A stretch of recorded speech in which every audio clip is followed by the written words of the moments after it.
Welcome to the talk show where AI drives conversations. Today's guest is Dr. Vince Molinaro, a keynote speaker on business leadership, a global leadership advisor, entrepreneur, and New York Times best-selling author. His books, The Leadership Contract and Accountable Leaders, has inspired many, while his latest just hit store shelves in September. So keep your eyes peeled for Community of Leaders. Dr. Vince Molinaro, welcome to Creator Q and AI.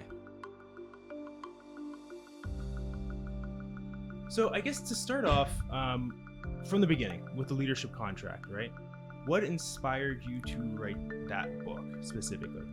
Well, that book really was trying to solve a problem that I was finding with many of the senior executives that my team and I were working with, and this really came out of the kind of in the aftermath of the great financial crisis.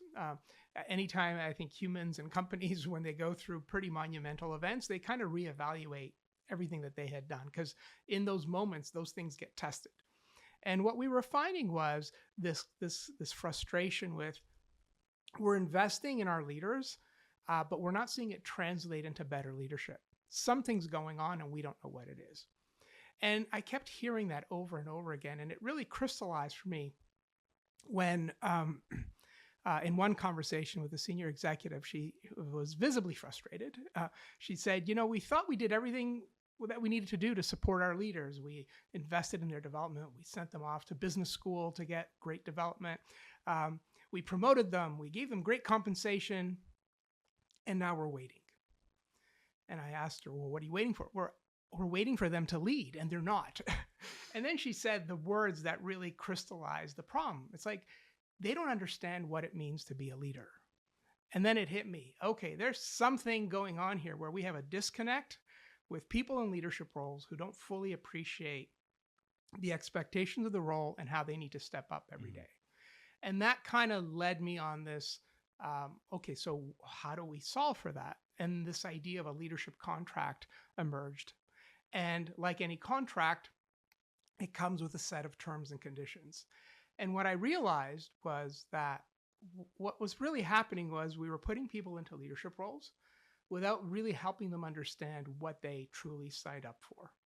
That there is, and I believe has always been, an implicit contract when it comes to leadership, that when you take on a role at any point in your career, you've signed up for something significant, and a lot of leaders don't know that. And that's supported by a lot of the research. It's also supported anecdotally when I speak to leaders, and I have spoken to leaders around the world, and I always ask a question. Do you remember when you first got into a leadership role? How did that happen? And the number one answer all the time, universally, is, well, if I'm going to be honest, Vince, I got in by accident. It wasn't something I was looking to do. I was really good at something. I was the best engineer. I was the best salesperson. I was the best project manager, best analyst. And then someone came to me one day and said, hey, you're so good at this thing. We're going to give you this other job, give you a cool title, pay you a little more. Good luck with that. No support, no development. And it's still going on today. So it's not a criticism on leaders or organizations. It's saying we need to understand this is happening. And what we also need to know is that when we put people in leadership roles, we got to help them get clear on what they're signing up for. So that was the genesis of that book. And when the book came out, the ideas immediately resonated. The ideas formed into a seminar that we built around it. It was delivered around the world. And it kind of struck at something really universal around leadership, which was gratifying to see because we were seeing the impact it was having on people in leadership roles. It's really interesting. You brought up how people often kind of just inherit their role. And I think, obviously it's the idea of leadership that is attractive, but then like you said, beyond the job description, there's something that's transferable across the board, right? What it means to be a leader. And obviously that's a lot of what this book speaks to. What about the second book in the series? We have accountable leaders, right? Yeah. I mean, accountability is something you speak to a lot in the first book. How do you double down in the second book, and where do you find a lot of the value of that comes in? Well, again, my focus as a writer and as a business person, particularly in a B2B environment where we're providing leadership development services. Ultimately, our customers always bring us their toughest challenges, right? Because if they could solve it on their own, they would do that. They wouldn't need myself or my teams to support them with that. Well, what ended up happening was as we were implementing the ideas of the leadership contract, that had a very strong message around personal accountability, right? That's ultimately what it's about, right? It's about you need to step up, set a tone of accountability for your teams. That's inherent in the contract. Well, what we began to see was the organization started to have a broader understanding of how accountability plays out. And what we were hearing time and time again was, this is great.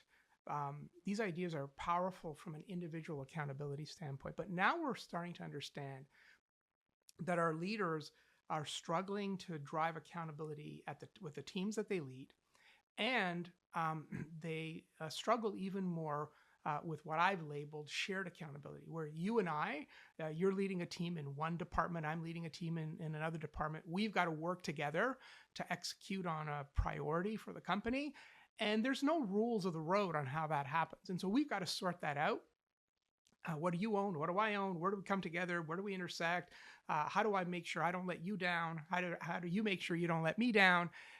That's a murky world for a lot of leaders. And that inspired accountable leaders. It was really, if the leadership contract was around be accountable, then accountable leaders was really about how do you scale accountability beyond yourself? It has to start with you, but then you've got to build it at a team level and then working with peers across the organization. So Accountable Leaders came out in June of 2020. So launching a book really as the pandemic was starting to take hold was, as a writer, an interesting experience because we couldn't do the typical things that you normally do. No book launch events other than me posting on LinkedIn, hey, everyone, I got a new book out. Right. There was very little you could do. You couldn't get books out to everyone because everybody was working out of their homes. And yet what was interesting was that book did find its own audience and I started to see that kind of at the tail end of 2021 and into 2022 when, as speaking and keynotes started to come back, all the requests for speaking was specifically tied to that book. And I still don't know how that happened. I was very fortunate. It happened organically. And what was even more interesting was because we spent a decade with the leadership contract, a lot of those reach outs that were only about accountable leaders, they didn't even know about the leadership contract.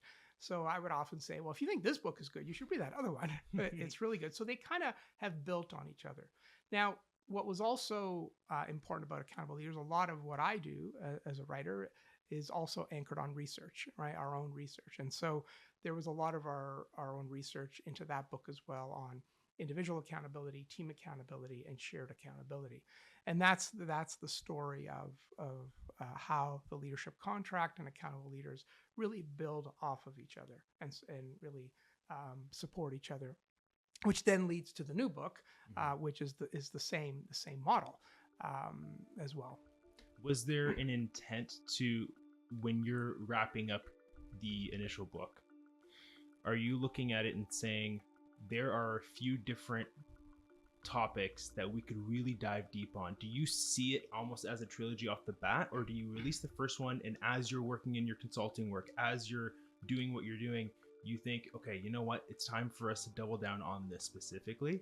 Yeah, my style is, I wouldn't say that there was this vision of a trilogy in the early days. It was really anchored on solving the current problems that our customers were facing. Having said that, I just have always found as a writer, as an author, like when I'm done a book, it's like the book that I think I'm starting to write is never the book that I end with. And then by the time I get there, I kind of go, oh man, there's so much more to go, to your point, to dive deeper in. The same thing happened with the newest book, Community of Leaders. There were 3 chapters that I wrote that initially I thought these would be great chapters to include, but given where Community of Leaders went, it made no sense to include those chapters. And it's, and my publisher was saying, those chapters don't fit. And so it's always hard for an author to kind of go, yeah, they don't fit. So I've got 3 chapters there that I know are important chapters.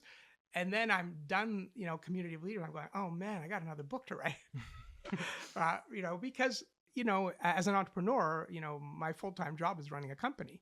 And so writing, I would love one day to be like a real writer who, goes off to Spain and rents a villa for a year and, writes in that model.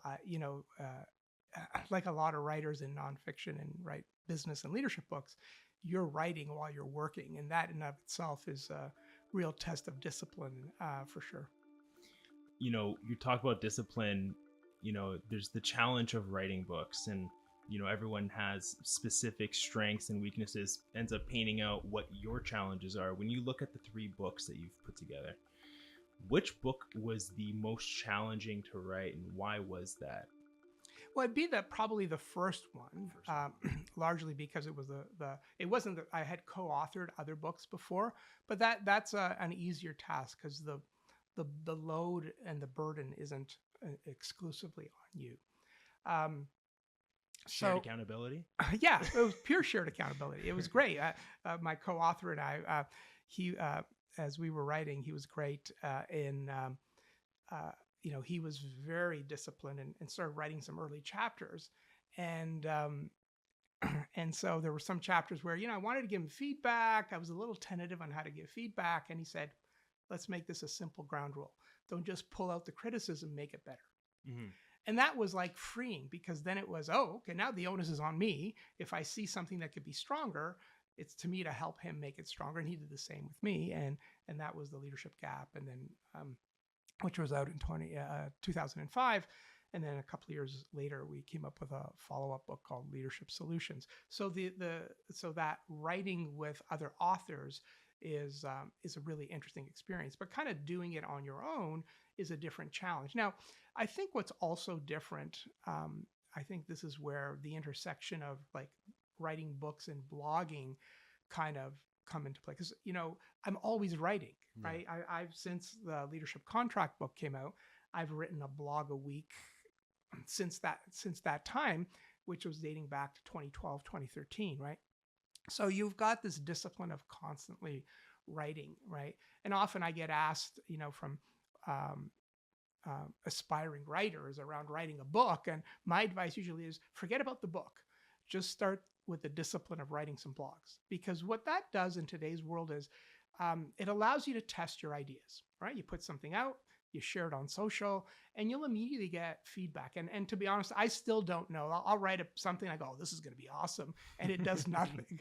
And then I'll do something just very quickly off the cuff in response to a business story, and then it gets a ton of comments and reactions and whatnot. So I still don't know what's going to resonate and what's not. So that means you just got to do a lot and try a lot. But then what you'll quickly find is, if you get into that habit of once a week, twice a month, whatever that routine is for yourself as an author, and you're sharing those ideas and you're getting feedback that helps you get clearer and clearer on your writing and your thinking, then you're in a position where you can kind of start pulling some things together and a book starts to have a bit of a genesis. The other thing I've learned in terms of writing several books is how you write is dependent on where you are personally as well.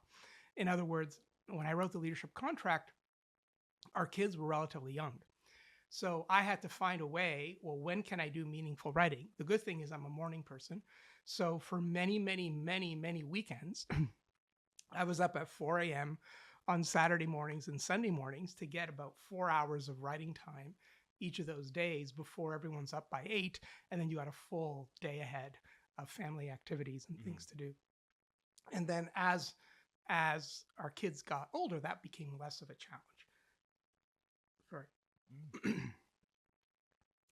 Yeah, so I'll repeat that. So as our kids got older, that became less of a challenge.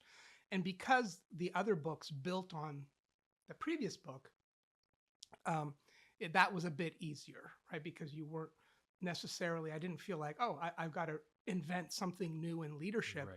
I was just seeing from our customers those ideas continuing take hold, them wanting to go deeper. And that kind of is what led me. Yeah. That's awesome. Yeah, it makes total sense. There's the foundation there. You can build off of that. And a lot of the themes that are tackled even in that, it's basically taking a stem and then diving deep. Yeah. Around how you make the book relatable. I know in the leadership contract, you do reference that, everyone kind of plays a role in leadership, whether it's literally your job, day-to-day role, whether it's parenthood, whether it's, even just a single task that you're championing, right? So, obviously it's something that could be relatable. How do you speak to it? Was that something that you thought of going into the book? How do I make this feel relatable? And how did you do it in your case? It's probably two ways. The first was, I worked with someone who helped me kind of craft the strategy around the ideas.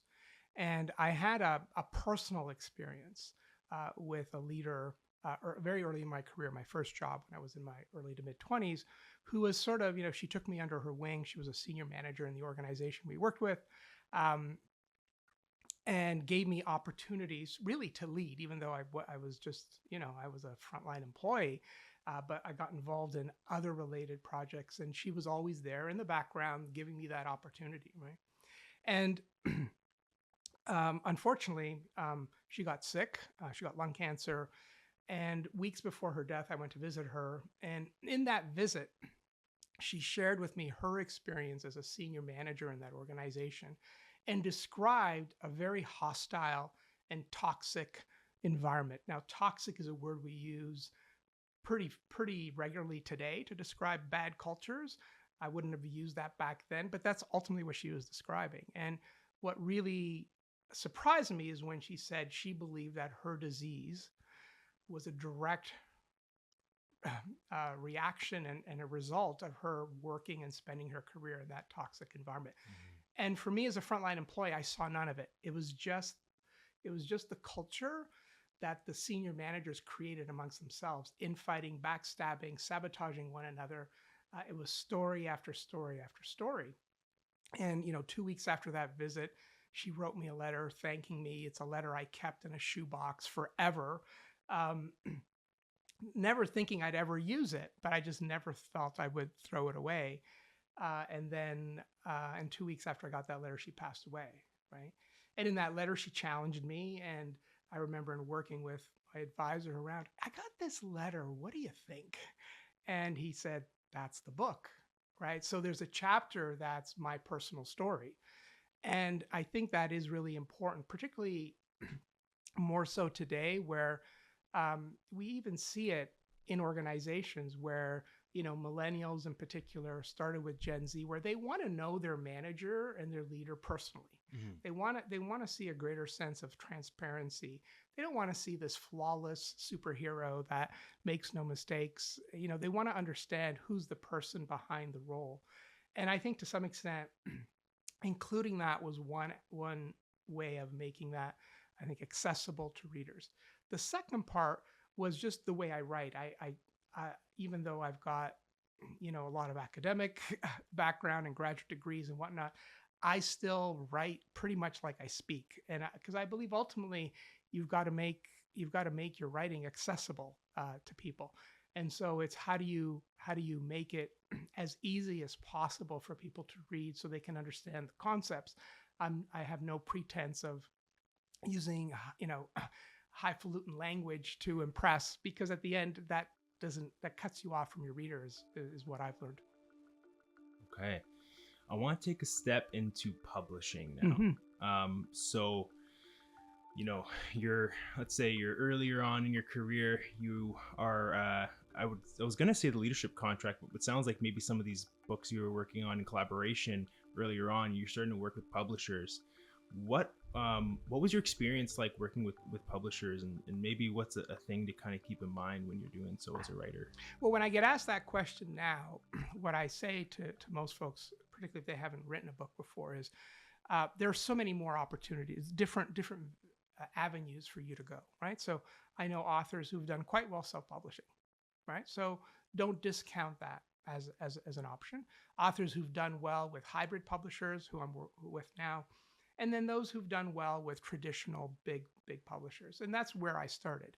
I had a very good relationship with Wiley. I had a great editor. It was a great team.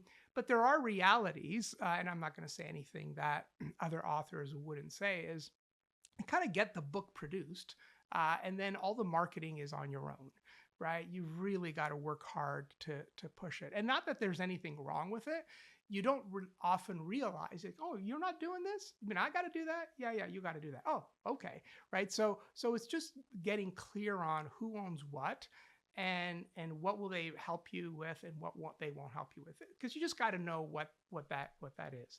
So that's number one. But there's many options, for folks. And then, certainly working through, I just felt I wanted a little more control over the material that I produce. So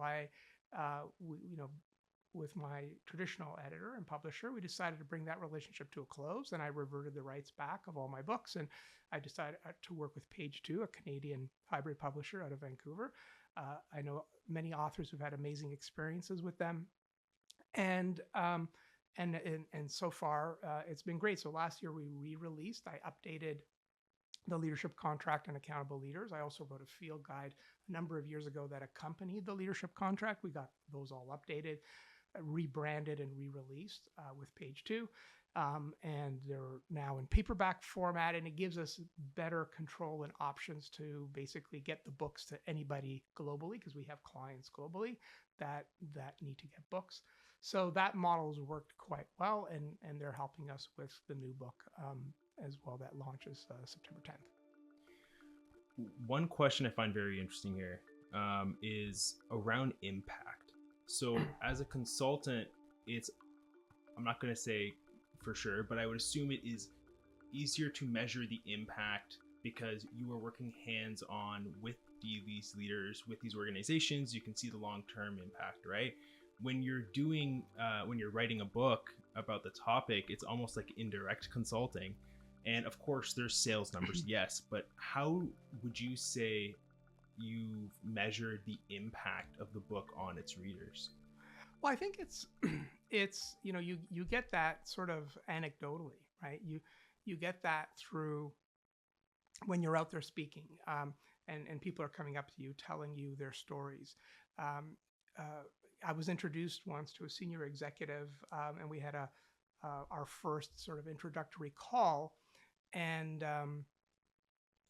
this was on Zoom. And behind his desk there was a credenza with books, and all my books were on his shelf there. And he didn't connect the dots, to be honest, right? Which was sort of interesting, because he read them years ago, and then I said, "Hey, I see you got my books there," and he goes, "Oh, you're the guy," which was kind of funny. But so there's a lot of that anecdotal stuff. But you're right, in the work that we do and the platform that my team and I have built, the books the books are one thing, but then we have our my keynotes tied to the books.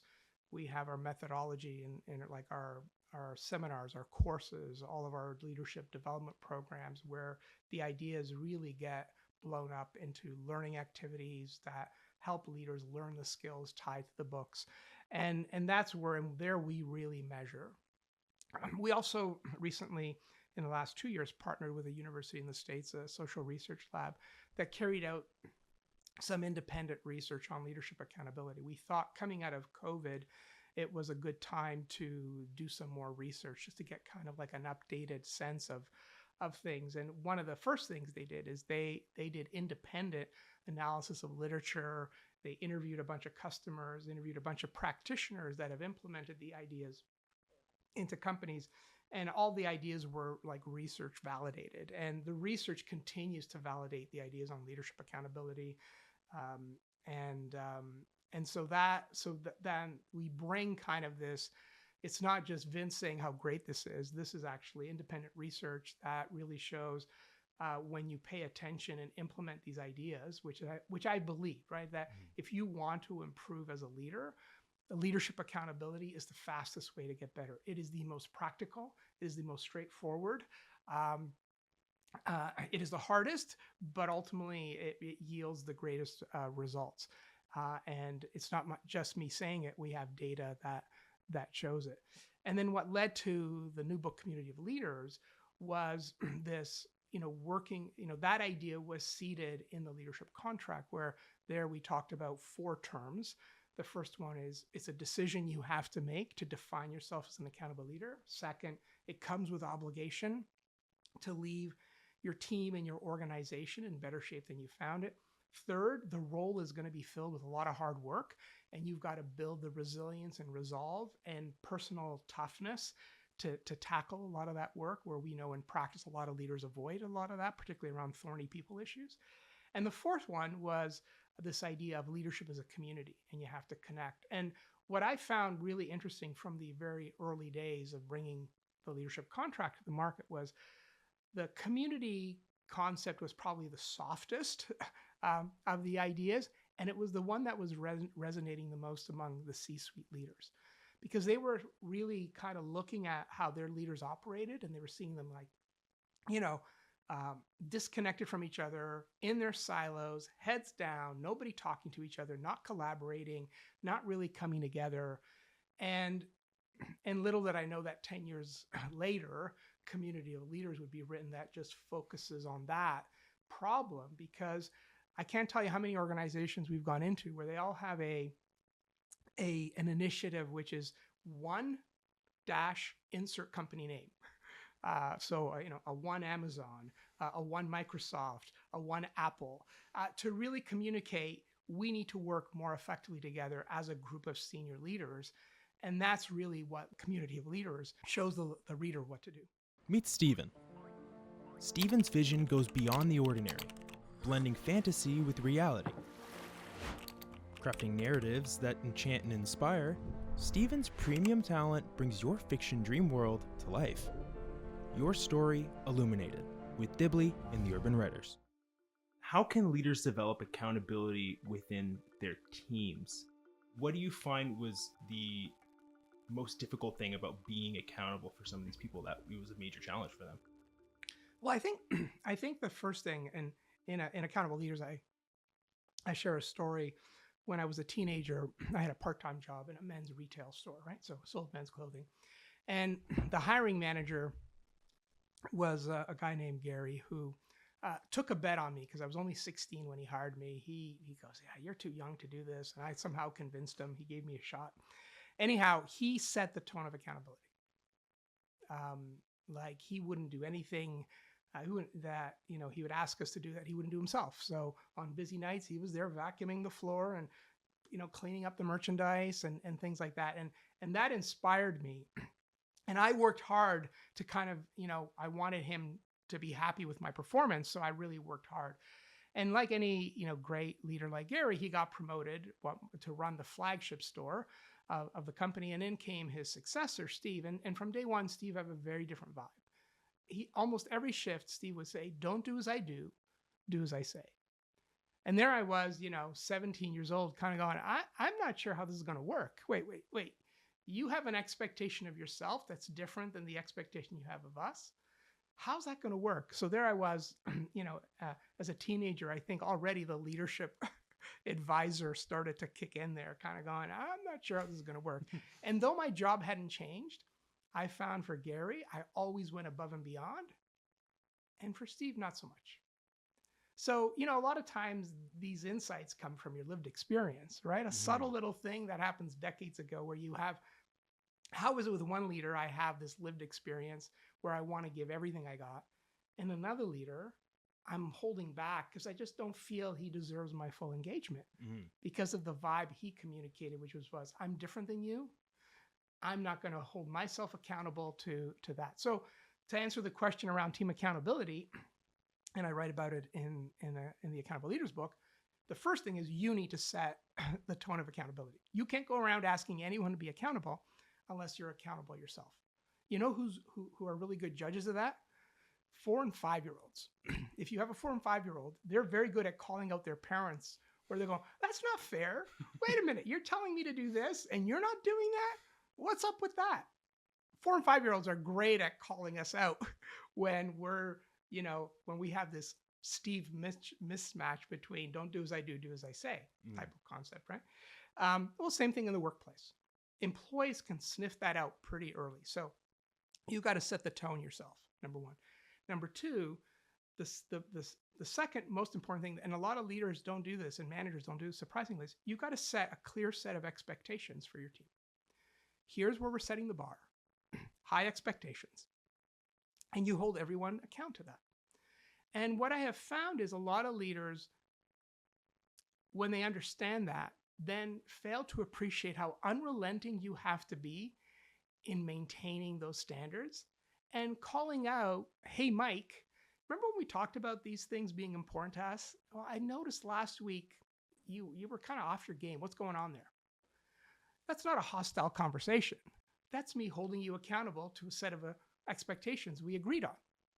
And that's sort of that second part. The third part is really just continuing to invest in the team, continuing to invest in the common development, to always be paying attention to dynamic. The fourth part is really thinking about where is the resilience and resolve of the team, because your workflows peak and diminish, and sometimes your team is taxed, and you want to be sensitive to that, because you might see people dropping the ball. It may not be because that's their intention, they're just overloaded. So you want to be on top of it. You want to support them on that. And you want to create a vibe of community. So the 4 terms that I really laid out in the leadership contract actually also play out for team accountability. So it's number 1, you've got to be clear on, deciding that you're going to build an accountable team and do your part first by setting the tone. Second, you got to set a clear set of expectations. Third, you got to do the hard work, which is that unrelenting, just keeping that drumbeat on the expectations that ultimately translate to performance. And then build this sense of community, this vibe where people feel that they belong, they're excited to be part of the team, they've got strong relationships with their peers. Those are the things that really ultimately matter. I'm very curious to know, I mean, of course, the core principles likely stay the same, but how does your approach adjust depending on the scale of the organization? Does that ever come into play? Well, it's interesting you say that, because in Accountable Leaders, the last 4 chapters of that book are written for the senior executives and the head of human resources on how do they scale accountability at an organizational level. Because what's implied in your statement, and my sense is the insight you got to is, well, if Mike is doing all this on his own with his team and getting good progress, ultimately you're going to be capped if it's not done organizationally. And the 4 terms play out organizationally. So the first one is you've got to define a clear set of leadership expectations for leaders. You've got to make it really, really clear. Here's what it means to be a leader in our company, and outline that in a set of 4 or 5 expectations that are behavioral in nature. Say, here's our contract. Here's our leadership contract. In fact, a lot of the work that our team does is we go into organizations to create custom leadership contracts that help them make those expectations clear. And we even get leaders to sign them to make it really clear. Okay, this is what it means. And if you look at that list and you kind of go, I'm not prepared to do this, that's okay. You just can't be in a leadership role. It's really simple, right? It's really simple. No problem. Go back and do a technical role. There's value. There's lots of ways to add value in our company. So that's the first part. The second part is really in supporting leaders. It's that obligation to create an environment that supports leaders' development and how you do it. The third part is there is hard work, and the hard work that's often underestimated is when you have leaders who are able to drive high performance but do it as a cost because they don't fit your desired expectations. So in the book, I have a very strong language around you have to have zero tolerance for assholes, bullies, tyrants, dictators, because you're never going to get there. You're never going to get there. They will undermine the efforts of everyone else who are well-meaning, well-intentioned to do that. And a lot of organizations struggle with that. Sometimes the most powerful thing an organization does isn't just in promoting a strong leader, it's in exiting a leader who shouldn't be in a leadership role.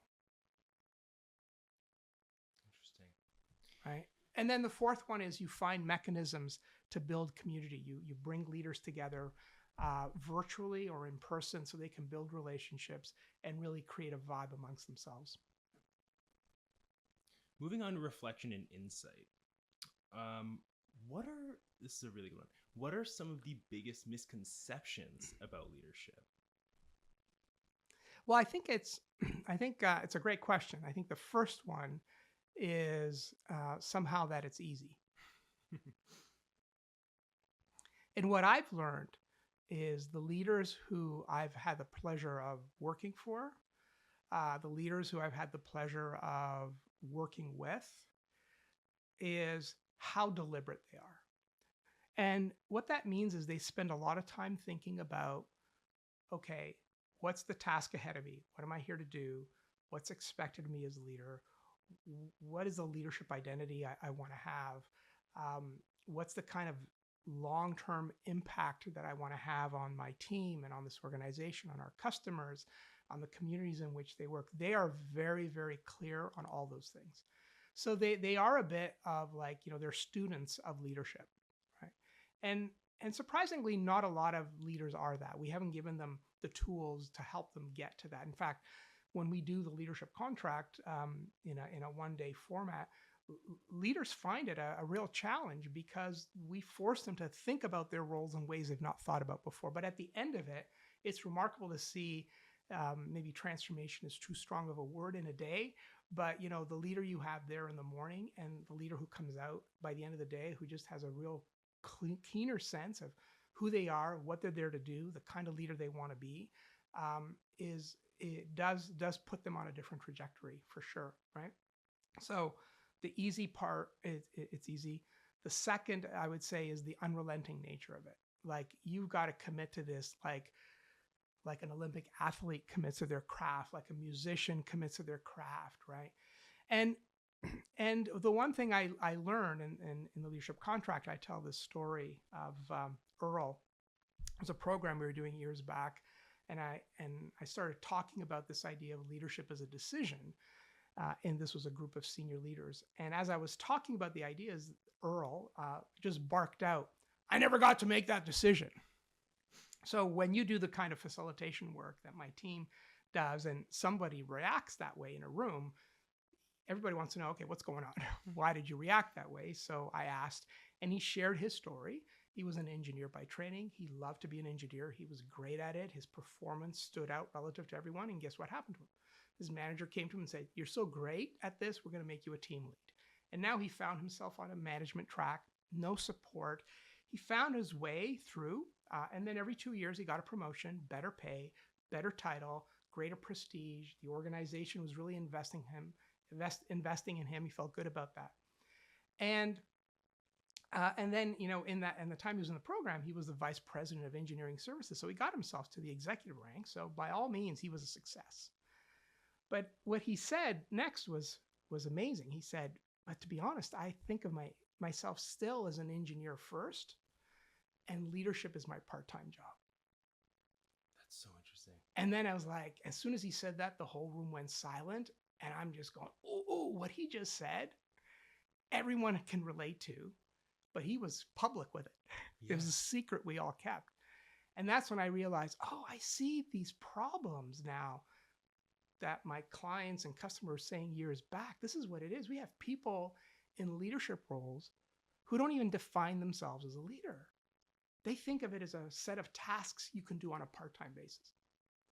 So that's the other the other element that leaders often don't get right is, no, once you're in a leadership role, that is your main job. It doesn't diminish the expertise you bring, not at all, but you got to understand it's your game now. That's it. That's all that needs to consume you. And that's, I think, what a lot of leaders don't fully appreciate. A lot of them get there, but they get there over a lot of time. Oftentimes you'll have leadership actually being rewarded for promoting people, right? I mean, when I was working at Walmart younger in my career, I remember learning that there was incentives for finding people every year to promote, right? It makes a lot of sense from an organizational standpoint, but is it fair to say that sometimes, although you might not reject the idea of leadership eventually, is it fair to say no to an opportunity, or should you jump in and say, I'll learn on the way? It's a great question, and I think it is. So first off, it is perfectly fine to say no. In fact, saying no when you feel like you may not be ready, um, whether it's a capability. Sometimes it could also be, I wrote about in the leadership contract. I had this someone on my team who we wanted to promote, and he said, "Hey, thank you for this, but are you okay if I take some time to think about it?" Now, certainly earlier in my career, you would never say it. Like, the opportunity was presented and you had to say yes. And if you said no, there would be no other opportunities to come, right? That was the deal at the time. But the reason he came, and then he came back, and the reason was he had a young family. It wasn't just a personal decision, it was a family decision he needed to make. And he said, and it was like, okay, I'm not going to be it's going to have more demands, so it might impact home life. So my wife needed to understand this, and we needed to make sure it was the right decision for us. And he decided, yes, I'm in. But that's a phenomenal act of leadership, personal maturity, and whatnot. So I think it's important to know yourself well enough to say no. There's another story where someone in my network offered an opportunity for someone, and she really didn't feel she was confident. And so the manager said, no problem, that's fine. But here's what I want. I'm going to expose you to a different set of meetings over the next year so you can kind of see what that role is. You'll see glimpses of that role. And the year goes by, and at the time she says, thanks for doing it. I'm ready now. Right? So I think we just need to be thinking about those decisions, and where we feel we can add our greatest value. Saying no doesn't mean no forever. Anymore. What's great about anymore. But what's great about the Walmart story is they, from an expectation standpoint, they're always on the lookout for leaders and growing leaders, and that's the expectation, which is great if you're in that environment. And if you choose to say no, and then 6 months down the road, a year down the road, 2 years down the road, you might say yes. I'm sure that's fine in that environment, but it starts with that expectation of leadership, which is inspiring. Coming off of Accountable Leaders, I'm sure there are many reasons, but what is the driving force for you to say, I'm going to sit down, I'm going to write about community in the workplace? Where do you feel like, you said that when you're writing the books initially, you're saying there's a need, there's a hole right now, a gap. What were you specifically identifying and saying, we really need to cover this? Well, again, there were many signs that were emerging in my conversations with senior executives and in the work that my team was doing within organizations. And as I said earlier on, when the leadership contract book came out, that idea of leadership as a community connect was one that was resonating the most. We had done some research. We had found 10 characteristics that define what a community of leaders is, which really is an inspiring leadership culture, right? It's the culture and the environment that leaders create for themselves that then inspires everyone around them, right? And so we had the proof of concept, in our work, but then what started to happen as well is research started coming out on the reality that many leaders were facing in their role. So there's the old adage that it's lonely to be a leader. Well, there was research showing how lonely it is, not just at the top, in the CEO role, but throughout. There are things that leaders and managers need to do that do cut you off from your team, and that could isolate you. But we never think to look at our colleagues to be a source of inspiration, right? To be our tribe. So that was one. We were starting to see the research that showed that a lot of leaders, MIT reported on this, that something like 76% of senior leaders admit to having superficial relationships at best with their peers and colleagues. That most of them don't really place a value on building relationships, though they want them, desperately. So that was another body of research that was coming out. And then our research just started to the new research just started to show the connection between the organizations that had these inspiring cultures that we define as a community of leaders, and the connection it had to company performance, versus those organizations that had toxic cultures. I call it a rotting of zombies, where everyone just shows up just like zombies, going through the motions every day. An interesting culture is what is described as a nice culture or a neutral culture. And I've seen many times where organizations, you're interacting with them and everyone's very pleasant and nice, but they don't, and they think it's okay, but they don't appreciate that actually isn't a good culture, because ultimately the niceness gets in the way of getting at performance issues, holding each other accountable. We don't have difficult conversations that we need to have. And so about 40% of the organizations that we surveyed, there was over 3,000 respondents with the social research lab that we worked with in the university, feel that they have an inspiring culture. So 60% don't. So that's a problem, right? The other element that coming out of COVID was really this sense of looking forward and the strategic challenges that companies are facing. We're finding is that there are many, and our research finds on average, companies facing 3 to 4 significant strategic challenges all at once. And that's increasing the expectations on leaders to drive execution. Well, the most senior leaders, and the CEOs in particular, admit, well, it's not all on us. I can't do all this.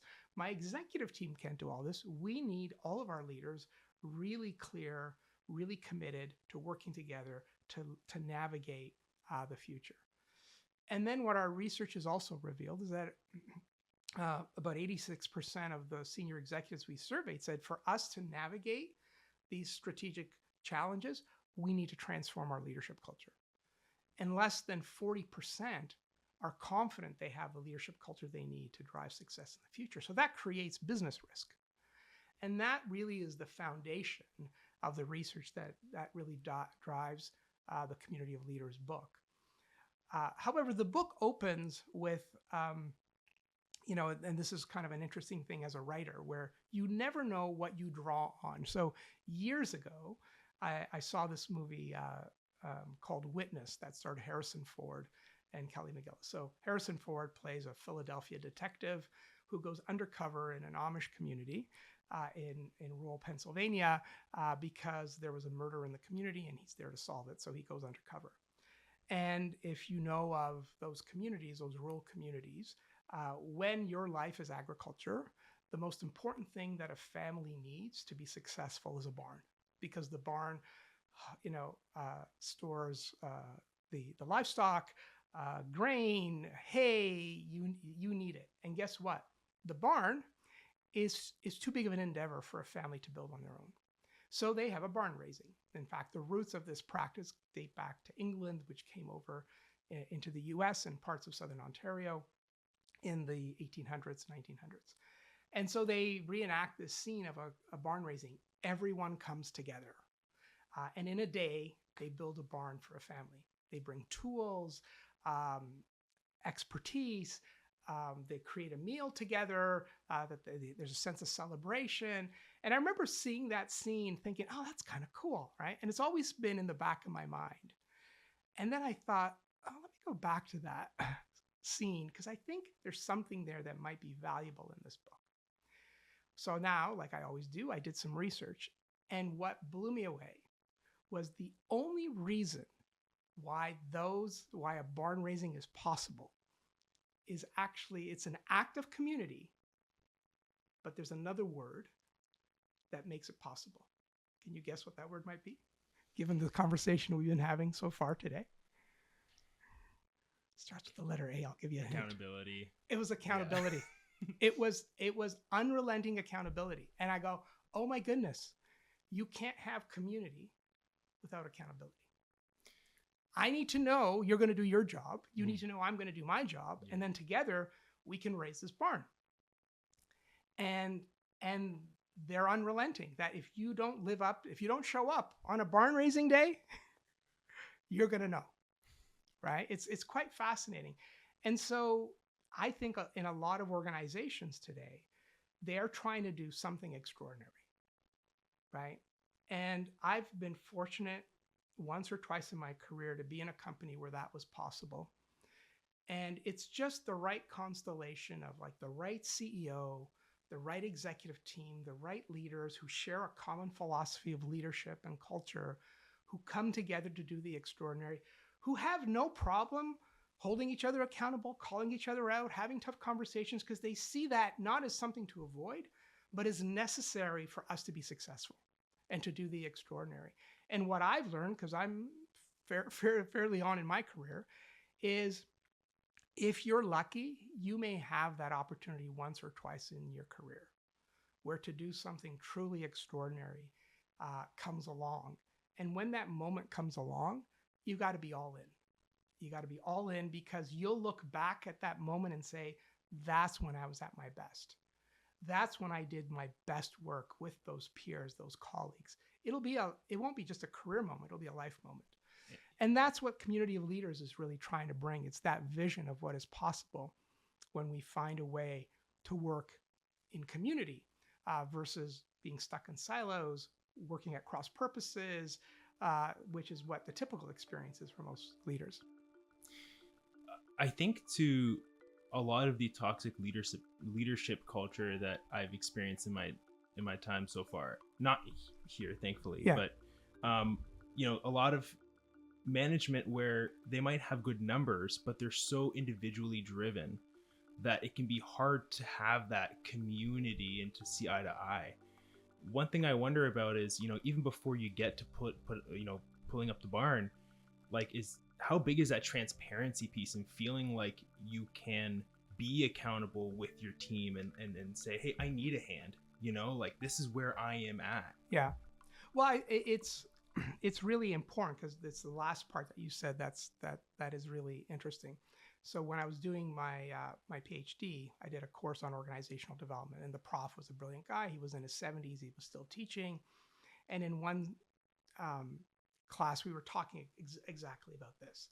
And so me being very practical and action-oriented, I said, David, what is the one question you've learned to ask an organization that tells you the most about its culture? That's the one question. And he, kind of shifted his glasses, thought a little bit, and said, ask this question. How is asking for help seen in the organization?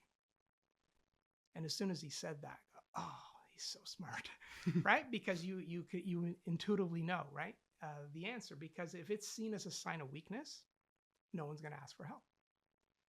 I'm going to carve out my territory, bugger off everybody. I got this. You're not going to build community. However, if it's seen as a sign of strength, and it's like, Mike, I need your team here. Like, we're in a pinch here. My team's struggling. It'd be great if you can help me. And if you come and help me, we've just now done something extraordinary. It's common sense. This is what I find with a lot of the work I've done, whether it's on accountability in the leadership contract. Like, if I would ask people, what does it mean to be a leader? And I do this, in keynotes, we do this in our sessions. People come up with all these big flowery words, right? Then I say, okay, let's erase that. What does it mean to be an accountable leader? Different set of words: decisiveness, deliberateness, focus, results, ownership. We intuitively know what this means. Same thing when I ask, so describe what a community of leaders is like, or define a leader in your organization right now who you would define as a community builder. We all know the answer.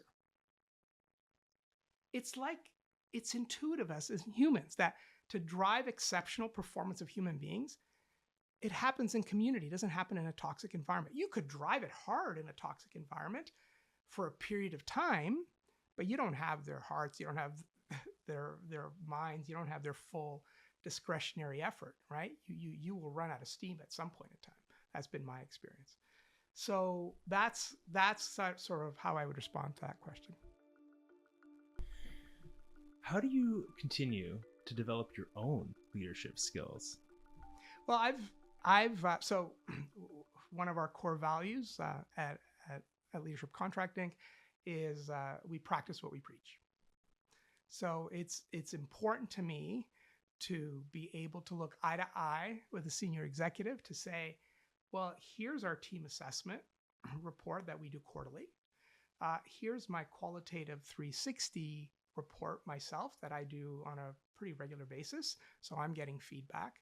That's just inherent in who I am, because I also believe it's a differentiator. So when I've had my team, particularly if they're doing not the one-on-one work like coaching, but they're facilitating, and let's say they're co-facilitating, how those two, facilitators show up matters, right? And I remember once a senior executive came to me, we were visiting, and there was a big rollout happening of leadership development. They said, I know what you're doing.